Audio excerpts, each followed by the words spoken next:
नांदेड जिल्ह्यातील रिसन गावामध्ये मराठा विरुद्ध ओबीसी हा वाद पेटलाय। शाळेचे संस्थाचालक मनोहर धोंडे यांनी मराठा आरक्षणाला आव्हान दिल्याने मराठा पालकांनी त्यांच्या पाल्यांचं नाव शाळेतून काढून घेऊन संबंधित शाळेवरती बहिष्कार घातलाय।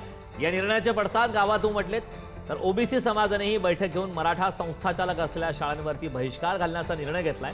ओबीसी समाजातील पालकांनी त्यांच्या पाल्याचं नाव संबंधित शाळेतून काढून घेतलंय।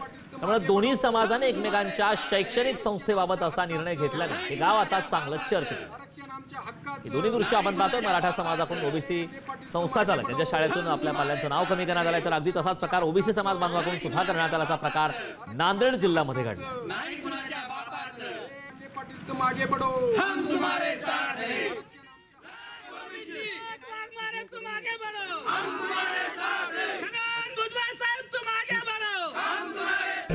मनोहर धोंडे सर जे आहेत ते आमचे मराठा समाजाचे आधारस्तंभ म्हणून आजपर्यंत आम्ही सर्व मानत होतो, परंतु त्यांनी हैदराबाद गॅजेट सरकारने लागू करा म्हणून जो जी आर काढला आहे त्याच्या विरोधामध्ये मुंबई हायकोर्टामध्ये याचिका दाखल केली आहे। त्याचा निषेध म्हणून आम्ही सगळ्या पालकांनी तिथून टीसी काढायचा व्यक्तिविरोधात आहे। यस, व्यक्तिविरोधात आहे। यस, जातीचा कुठलाही हे होणार नाही। आम्ही सर्व गुन्हे गोविंदाने या ठिकाणी नांदतो। याचिका दाखल केल्यामुळं आमची लेकरं शिकू नये, असेच शेती कराव, असेच इकडे तिकडे हिंडाव, त्याच्या मनामध्ये असे दाबून ठेवा, मराठा समाज हे दाबून ठेवा, ही भावना धोंडे सरच्या मनात अशी आम्हाला वाटाले।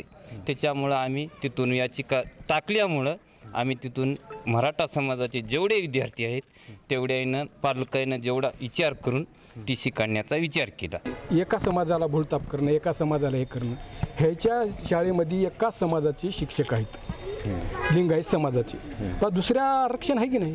367 जातीच्या विरोधात ते रान उठवलेत। मी ओबीसीचा नेता आहे। संस्थाचालक आहेत मराठा समाजाचे, त्यांनी ओबीसीला विरोध केलाच नाही ना, ओबीसी समाजाला विरोध केलाच नाही ना, कारणच असू शकत नाही ना।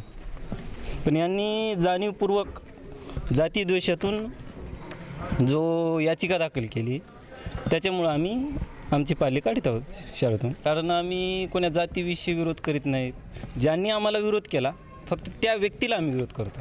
आम्ही कोणा समाजाला विरोध नाही किंवा आम्ही कोणा समाजाच्या विरोधात आज टीशा काढत नाहीत, फक्त आम्ही प्राचार्य मनोहर धोंडे सरांच्या विरोधातच टीशी काढत आहोत। की गावगाड्याचा जो प्रश्न आहे ते जातीयता ते निर्माण होऊ नये आणि येणेकरून या मराठा समाजाचे जर विद्यार्थी एखाद्या संस्थेमध्ये शिकत असतील तर त्यांनी असं म्हणायला नाही पाहिजे की आमची मुलं एखाद्या ओबीसी संस्था चालकाच्या शाळेमध्ये शिकले पाहिजे किंवा त्याचे दाखले काढून घेतले पाहिजे, असं असायला नाही पाहिजे, व्हायला नाही पाहिजे। कुठल्याही संस्थेमध्ये 18 पगड जातीचे मुलं असतात, शाळेच्या चौकटीत गेल्यानंतर जात राहत नाही।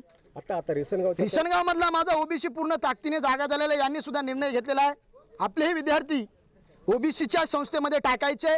जिथं काही मराठा समाजाच्या संस्था असतील तिथून तो टीसी पूर्ण पालकांनी काढण्याचा निर्णय या रिसनगाव मधल्या गावकऱ्यांनी घेतलेला आहे।